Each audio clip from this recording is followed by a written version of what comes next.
এভাবে না, জোরে গাও। লাস্ট বেন পর্যন্ত শোনা যেতে হবে।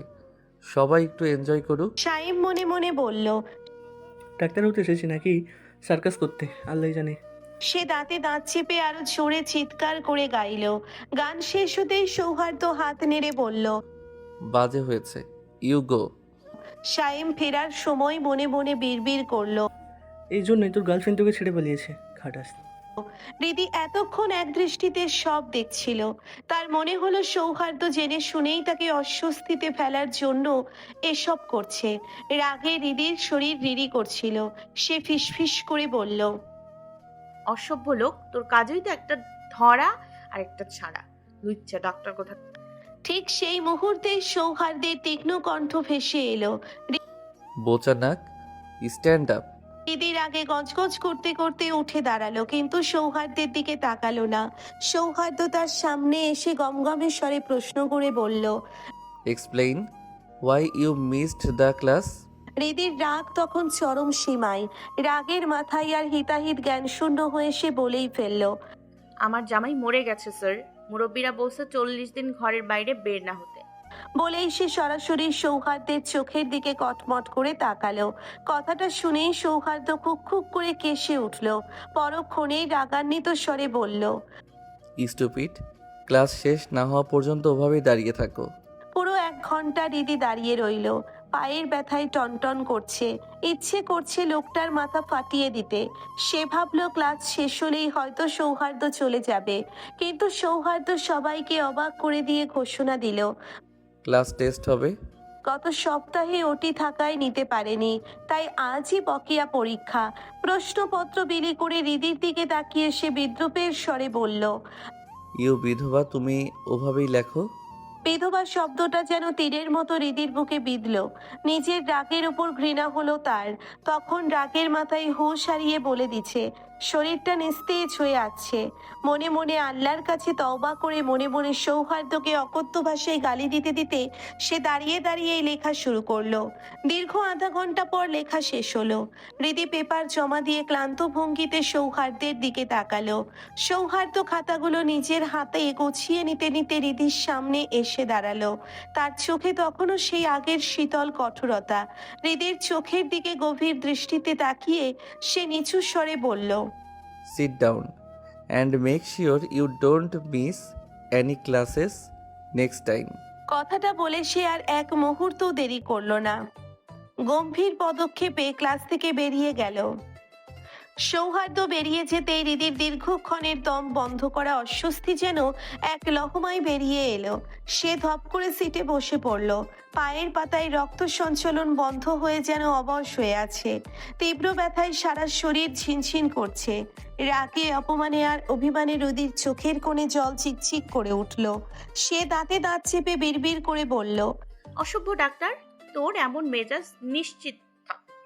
নতুন যেটা পেয়েছিস তার হাতে দিনের রাতে ঝাড়ু পেটা খাবি তুই।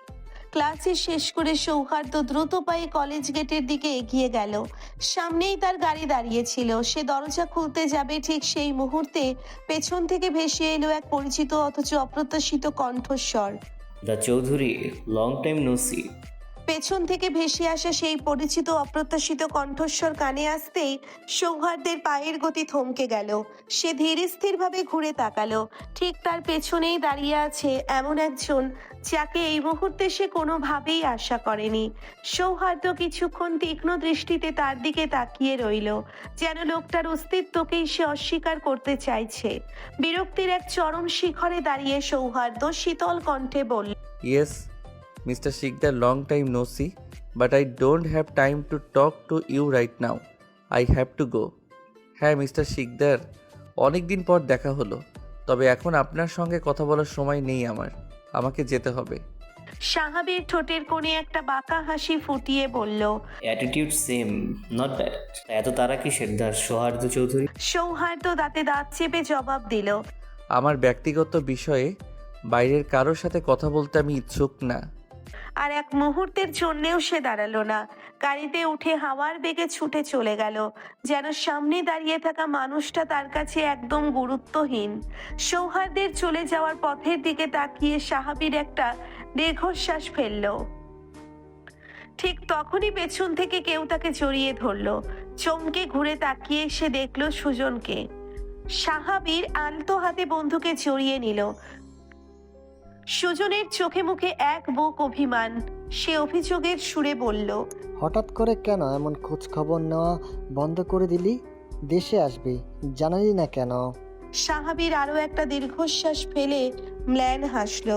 আরও পরে আসার কথা ছিল, কিন্তু মমো অসুস্থ ছিল, এই জন্য আসা। এই তারাটা এখনও ঠিক হয়নি না? বেয়াদবটা যেভাবে অ্যাটিটিউড দেখিয়ে চলে গেল।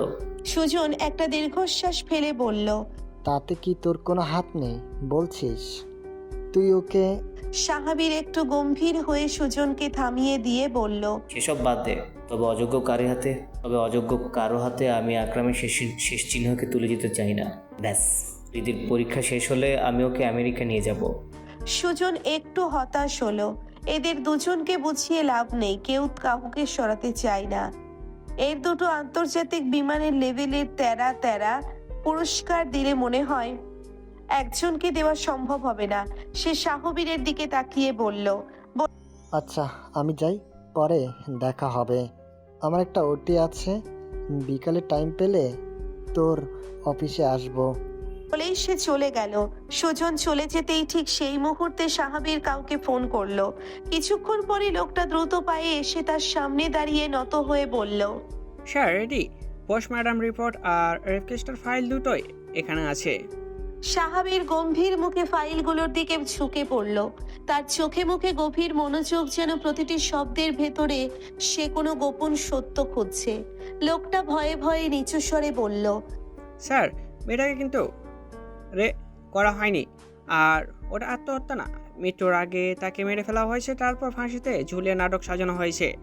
সাহাবীর লোকটার দিকে স্থির দৃষ্টিতে তাকালো। মুহূর্তের অস্বস্তিকর নীরবতা ভেঙে সে শান্ত গলায় বলল, ঠিক আছে, তুমি এখন আসতে পারো। লোকটি নড়ল না, বরং সাহাবীরের তীব্র দৃষ্টির সামনে তার কপালে বিন্দু বিন্দু ঘাম জমল। সে তোতলাতে বলল, স্যার একটা ভুল হয়ে গেছে আমার অসাবধানতার কারণে। সুধার্য স্যার মানে রিপোর্টগুলো তিনি আগে দেখে ফেলেছেন। Sorry sir. কথাটা শুনে সাহাবীরের চোয়াল শক্ত হয়ে গেল। তার চোখের মণিতে এক অজানা ঝড় বয়ে গেল। সে গভীর চিন্তায় ডুবে গেল।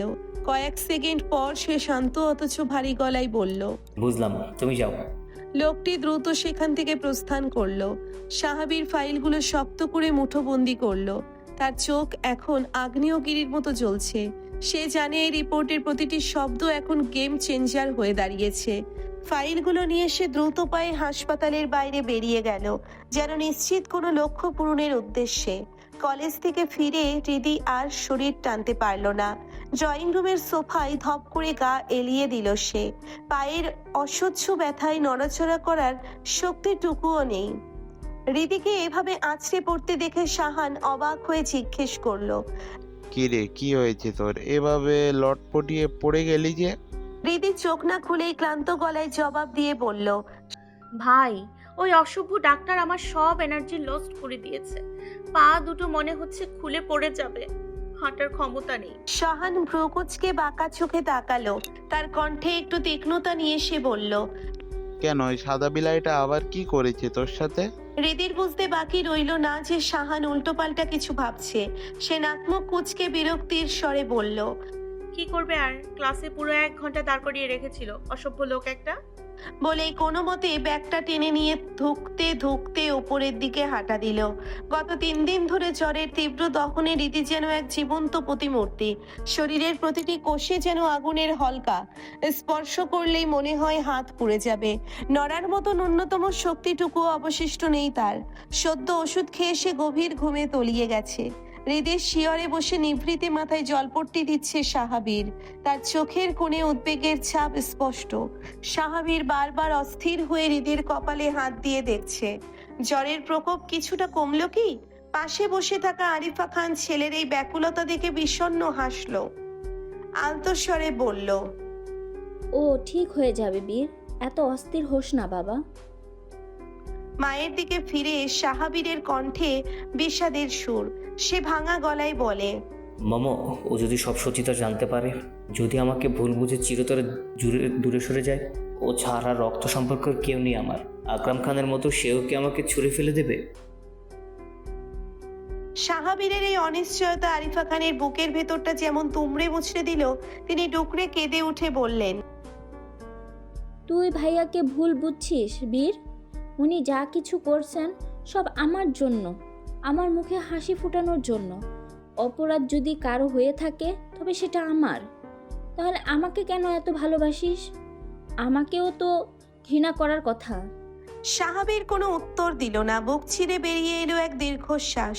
সে উঠে দাঁড়ালো, কিন্তু মনের ভেতর জমে থাকা হিসাব নিকাশগুলো তাকে কিছুতেই শান্তি দিচ্ছে না। তার মনে এই মেয়েটি যেদিন জানতে পারবে যে তার মা বাবা না থাকলেও রক্তের সম্পর্কের কেউ একজন ছিল, তবুও তাকে এত সাফার করে হয়েছে, সেদিন কি হৃদি এই সম্পর্ককে মেনে নেবে, নাকি ঘৃণায় মুখ ফিরিয়ে নেবে? নিজের অস্তিত্বের এই জটিল সমীকরণগুলো সাহাবীরের মস্তিষ্কে জট পাকিয়ে যাচ্ছিল। সে হৃদির নিথর দেহটির দিকে শেষবারের মতো এক পলক তাকিয়ে দ্রুত পায়ে নিজের রুমের দিকে চলে গেল। রাত তখন 2টো। হাসপাতালের করিডোরের নিস্তব্ধতায় কেবল সৌহার্দ্যের ক্লান্ত নিঃশ্বাসের শব্দ শোনা যাচ্ছে।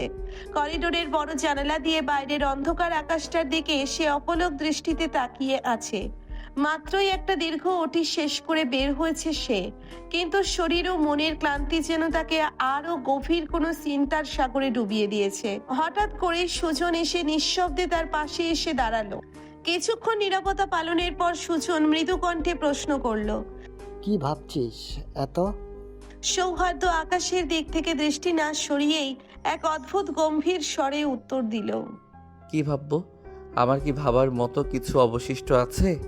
তার গলার স্বরে কোনো উচ্ছ্বাস নেই কোনো অস্থিরতা, বরং এক গভীর শূন্যতা। সুজন আর চোখে সৌহার্দ্যের শান্ত অথচ পাথুরে মুখটার দিকে তাকালো। তার মনের অলিগলিতে কি খেলা চলছে তা বোঝার সাধ্য কার? সৃজন কিছুক্ষণ দ্বিধাগ্রস্ত হয়ে দাঁড়িয়ে থেকে শেষ পর্যন্ত সাহস সঞ্চয় করলো। সে আমতা আমতা করে বলে উঠল, হৃদি তোকে মন থেকে ভালোবাসে সৌহার্দ্য। এখনো সময় আছে, ভুলটা শুধরে নে। এমন অমূল্য কাকে একবার হারিয়ে ফেললে চাইলে কি আর ফিরে পাবি? তাছাড়া স্বাভাবিক তো আজ স্পষ্টই বলে দিয়েছে, পরীক্ষা শেষ হলে সে হৃদিকে আমেরিকায় নিয়ে যাবে। সৌহার্দ্যের ভ্রুজোড়া সামান্য কুঁচকে উঠল, কিন্তু সুজনের কথাগুলো যেন সৌহার্দ্যের নিস্পৃহতা ভেদ করতে পারল না। সে আগের মতোই শূন্য দৃষ্টিতে আকাশের দিকে তাকিয়ে রইল, যেন পৃথিবীটা এখন তার কাছে অনুভূতিহীন। তার এমন শীতলতায় কোনো বিকার নেই। সুজন এক দৃষ্টিতে তাকিয়ে থেকে বিরক্তির সাথে বিড়বিড় করে উঠল, শালা রোবট একটা। এরপর দীর্ঘশ্বাস ফেলে সে নিজের ডেস্কের দিকে চলে গেল। সকাল 10টা। জানালার ফাঁক দিয়ে আসা সূর্যের মৃদু আলো হৃদির ঘরের পর্দা ভেদ করে বিছানায় এসে পড়েছে, কিন্তু হৃদির ঘুমের কোনো বিরাম নেই। টানা 3 দিনের জ্বরের দাপট মেয়েটাকে একেবারে নিস্তেজ করে দিয়েছে। এত দীর্ঘ সময় হৃদি সাধারণত ঘুমায় না, কিন্তু শরীরের প্রতিটি কোষ এখন ক্লান্তিতে অবসন্ন। আরিফা খান নিঃশব্দে ঘরে প্রবেশ করলেন। হৃদির কপালে ভাত রাখতেই স্বস্তির এক দীর্ঘশ্বাস বেরিয়ে এলো। জ্বর নেই, তবে মেয়েটার ফ্যাকাশে মুখটা দেখে আরিফা খানের বুকের ভেতরটা হাহাকার করে উঠল। ওর চেহারায় হুবহু নিজের মৃত মায়ের আদল, যেন কেউ নিখুঁত তুলিতে এঁকে রেখেছে প্রতিটি রেখা। আরিফা খান পরম মমতায় হৃদির কপালে একটি কোমল চুমু খেলেন, তারপর আলতো করে ওকে ঝাঁকিয়ে বললেন, ওঠো চাঁদ, অনেক বেলা হয়েছে, অন্তত কিছু মুখে দে। হৃদি পিটপিট করে চোখ মেলে তাকালো। সামনে ফুপিকে দেখে এক চিলতে মিষ্টি হাসি ফুটে উঠল ওর মলিন মুখে। সে অভিমানী শিশুর মতো ফুপির কোলে মুখ গুজে দিল।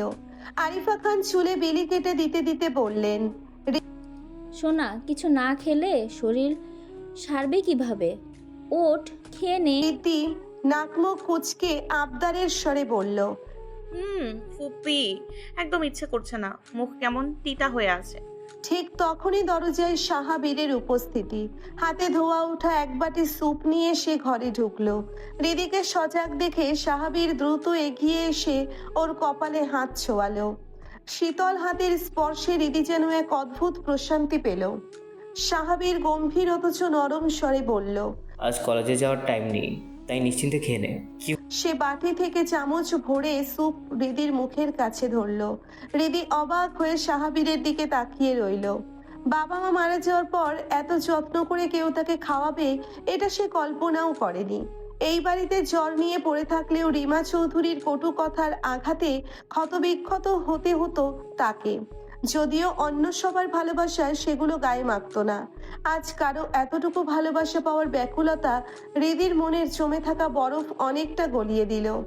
সাহাবীর শান্ত দৃষ্টিতে তাকিয়ে বলল, হলো? আমার হাতে খেতে সমস্যা আছে? কি হৃদি কোনো কথা না বলে মাথা নাড়িয়ে না সূচক উত্তর দিল, মানে সমস্যা নেই।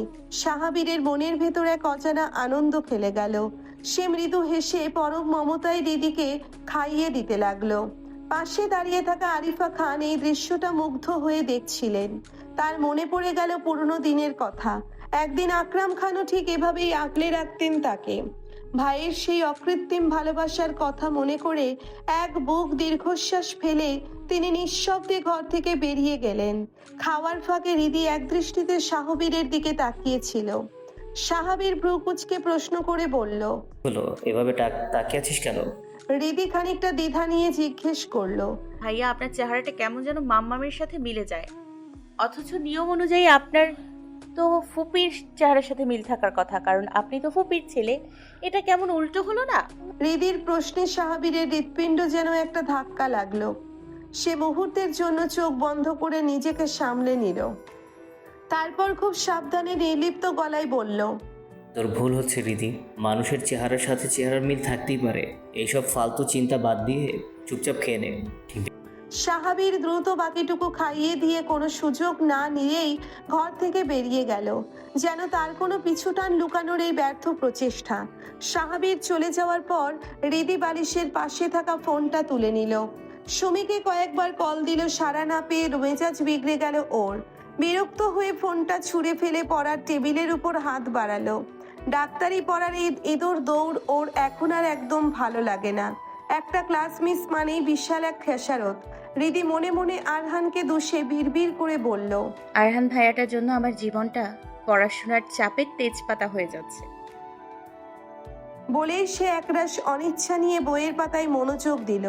পরপর কয়েকটি ওটির চাপে টানা 2 দিন সৌহার্দ্য ক্লাসে আসতে পারেনি। আজ যখন সে ক্লাসরুমের দরজায় এসে দাঁড়ালো, চোখ জোড়া স্বাভাবিকভাবেই পুরো ক্লাসরুম খুঁজে ফিরছিল, কিন্তু কাঙ্ক্ষিত সেই মুখটি না দেখে তার চোয়াল শক্ত হয়ে এলো। মনের ভেতর কোথাও যেন একদলা অস্বস্তি দানা বাঁধলো। চোখের পলক ফেলে সে বিরক্তিটুকু আড়াল করার চেষ্টা করলো। কিছুক্ষণ যান্ত্রিকভাবে লেকচার দেওয়ার পর সৌহার্দ্যের স্থির দৃষ্টি গিয়ে পড়ল পৃথার উপর। গলার স্বর কিছুটা কঠোর করে সে প্রশ্ন করলো, ইয়োর নেম? পৃথা একটু তথস্থ হয়ে উঠে দাঁড়ালো, ভয়ে ভয়ে বলল, পৃথা হাসান স্যার।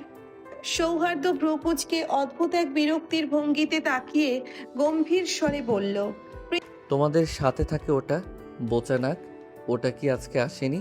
পৃথার মনে মনে এক পশলা গালি বেরিয়ে এলেও মুখে সে একরাশ কৃত্রিম কোমলতা ফুটিয়ে বলল, না স্যার, আসেনি।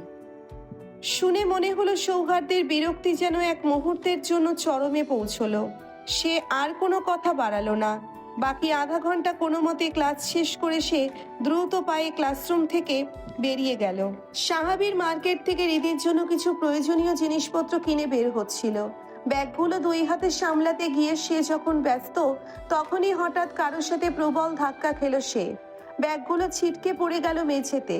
জিনিসপত্র গুছিয়ে নিতে সে নিচু হতেই কানে এলো এক তীক্ষ্ণ চঞ্চল ও ঝরঝরে মেয়েলি কণ্ঠস্বর, এই কানালো, চোখে দেখেন না নাকি চোখ আন্ডার প্যাকেট করে ভিতর নিয়ে হাঁটেন? এমন অদ্ভুত বেপরোয়া মন্তব্য শুনে সাহাবীর চমকে উঠে তাকালো। তার সামনে দাঁড়িয়ে আছে কিশোরী বয়সের এক মেয়ে। বয়স খুব বেশি হলে যুথের সমান হবে অথবা বড়জোর একটু বেশি।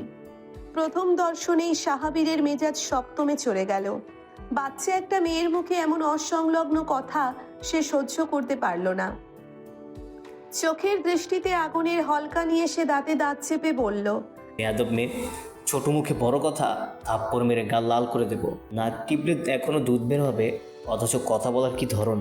সাহাবীরের এমন ভয়ঙ্কর রূপ দেখে রিভা মুহূর্তের জন্য কিছুটা হকচকিয়ে গেল। কিন্তু পরক্ষণেই নিজের জেদ চেপে ধরে সে কিছু বলতে গেল, কিন্তু সাহাবীর তাকে থামিয়ে দিয়ে তার রক্তচক্ষু আর কঠোর গম্ভীর কণ্ঠে বলল। সরো সামনে থেকে। কথাটা বলেই সে রিভাকে আর কোনো সুযোগ না দিয়ে হনহন করে ভিড়ের ভেতর হারিয়ে গেল। রিভা অবাক হয়ে তার যাওয়ার দিকে তাকিয়ে রইল। তারপর নিজের রাগকে একটু দমিয়ে ভেংচি কেটে বিড়বিড় করে বলল, রাক্ষস একটা, যেভাবে তাকাচ্ছিল, আমি যে একটা ছোট মানুষ, আমার যে ভয় লাগতে পারে সেদিকে কোনো খেয়াল আছে? অদ্ভুত এক লোক। মূলত রিভা 1 সপ্তাহ আগে ঢাকা এসেছে। গ্রামের বাড়ি থেকে আসার পর থেকে রিদিকে না পেয়ে তার মনটা এমনিতেই বিষণ্ণ ছিল। একটু মন ভালো করার আশায় মার্কেট করতে বেরিয়েই এই অদ্ভুত পরিস্থিতির শিকার হলো সে। আজ 3 দিন পর রিদি কলেজে এলো, তবে দুঃখের বিষয় তার একটা বন্ধুকেও সে খুঁজে পেল না।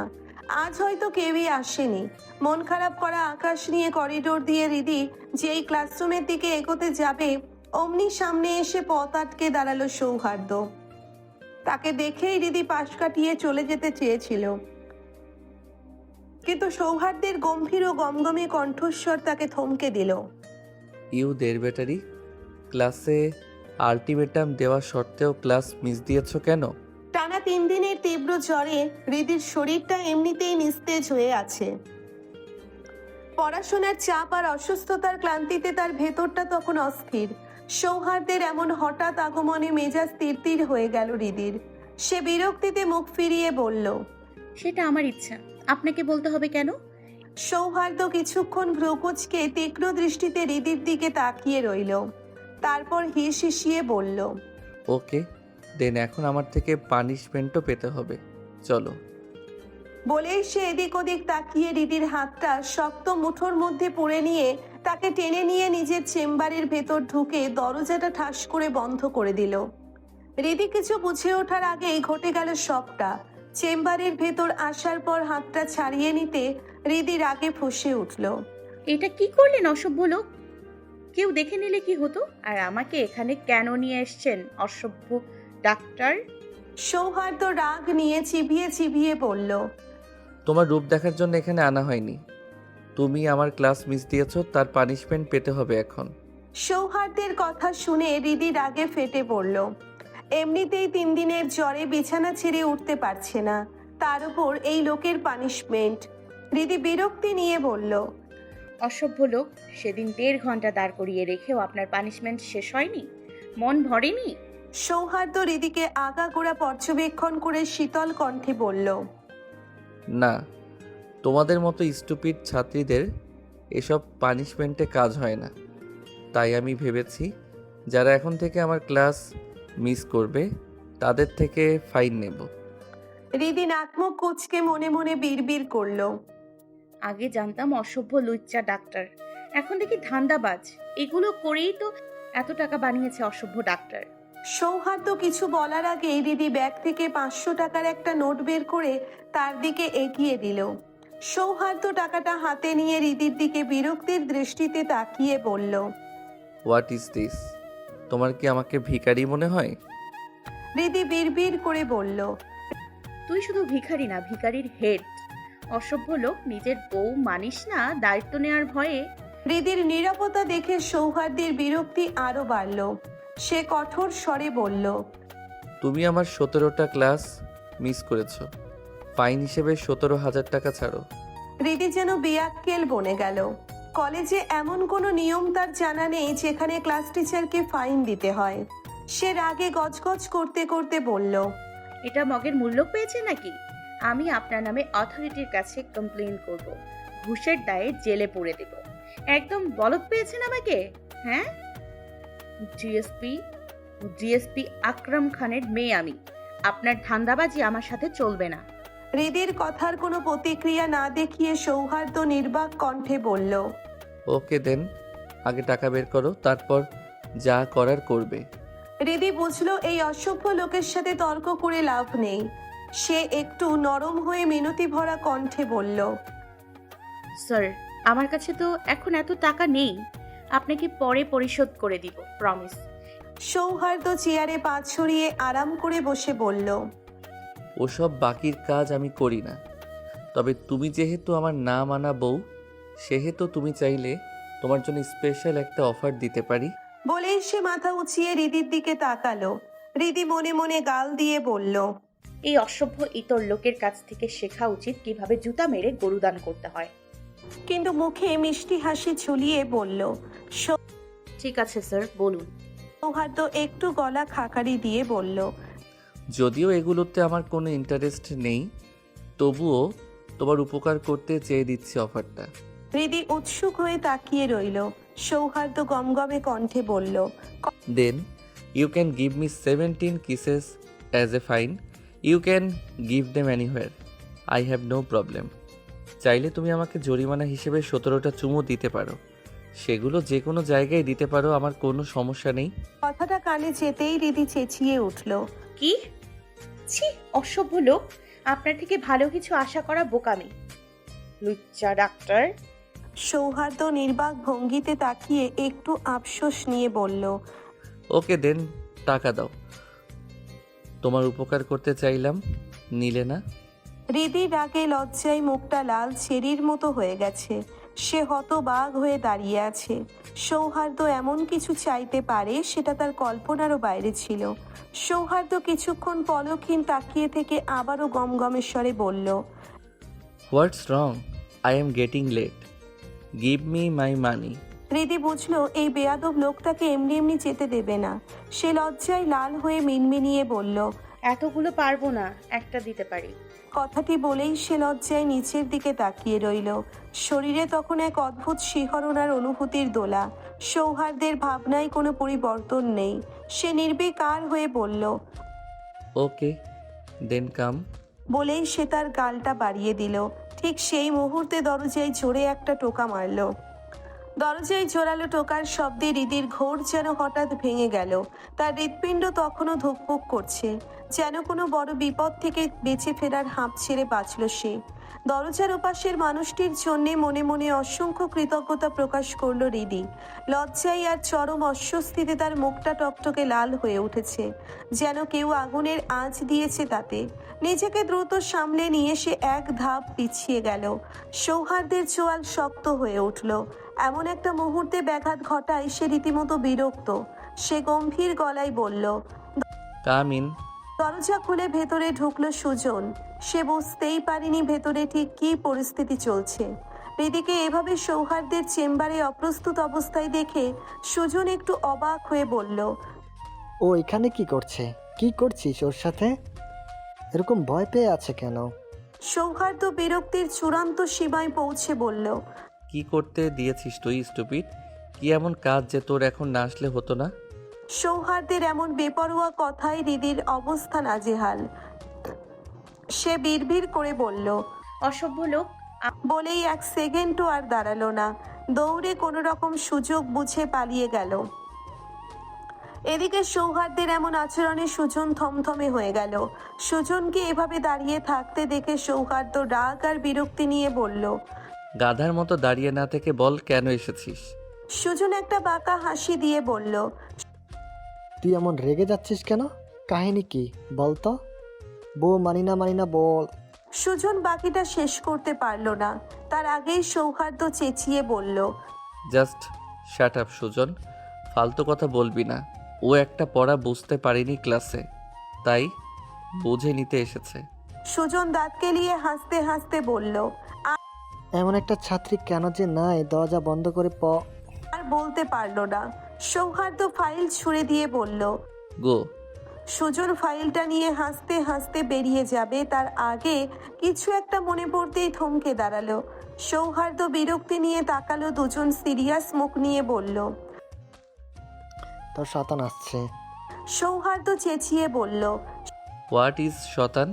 সুজন একটু ভাবুক হয়ে বলল, মেয়েদের বেলায় যাদের সতীন বলা হয়। সৌহার্দ্য ভ্রুকুচকে তাকালে সুজন একটু মনে করার চেষ্টা করে বলল, ও যে বীরের চাচাতো ভাই, যার কথা বীর বলতো। হৃদি যাকে ছোটবেলায় বিয়ে করব বলে বিয়ে মরতো, তার রেদওয়ান শিকদার এই হাসপাতালের অ্যাসিস্ট্যান্ট হিসাবে জয়েন করবে। কথাটা বলেই আবার যেতে যেতে বলল, ভাই সাবধান, বউ কিন্তু আগে থেকে ক্রাশ খেয়ে আছে। সৌহার্দ্য রাগী দৃষ্টিতে তাকালে সুজন কোনো রকম ফাইলটা নিয়ে সেখান থেকে কেটে পড়ল। সুজন চলে যেতেই সৌহার্দ্য রাগে বিড়বিড় করে বলল, একটা দেড় ব্যাটারি জীবন বরবাদ করে দিল, শান্তি নেই কপালে, ছেঁড়া জিন্দেগি। কলেজের গেট দিয়ে বের হতেই হৃদির চোখ আটকে গেল সামনের দৃশ্যটিতে। আরহানের সাথে শাহিদা চৌধুরীকে দাঁড়িয়ে থাকতে দেখে সে যেন নিজের চোখকে বিশ্বাস করতে পারছিল না। সমস্ত সংকোচ আর দ্বিধা ভুলে হৃদি দৌড়ে গিয়ে চাপটে ধরল শাহিদা চৌধুরীকে। তার কণ্ঠ চিরে বেরিয়ে এলো এক আর্তনাদ। এই যে ভালোবাসার মানুষগুলো, প্রতিদিন রোমান্টিক সব সুন্দর সুন্দর গল্প এবং পরবর্তী পার্টগুলো পেতে এখনই আমাদের স্বপ্নের গল্প চ্যানেলটিকে সাবস্ক্রাইব করে দিন, আর সাথে আমাদের গল্পগুলোতে বেশি বেশি লাইক কমেন্ট শেয়ার করে দিন। ধন্যবাদ সকলকে আমাদের স্বপ্নের গল্প চ্যানেলের সাথে থেকে আমাদের গল্পগুলো শোনা ও উপভোগ করার জন্য।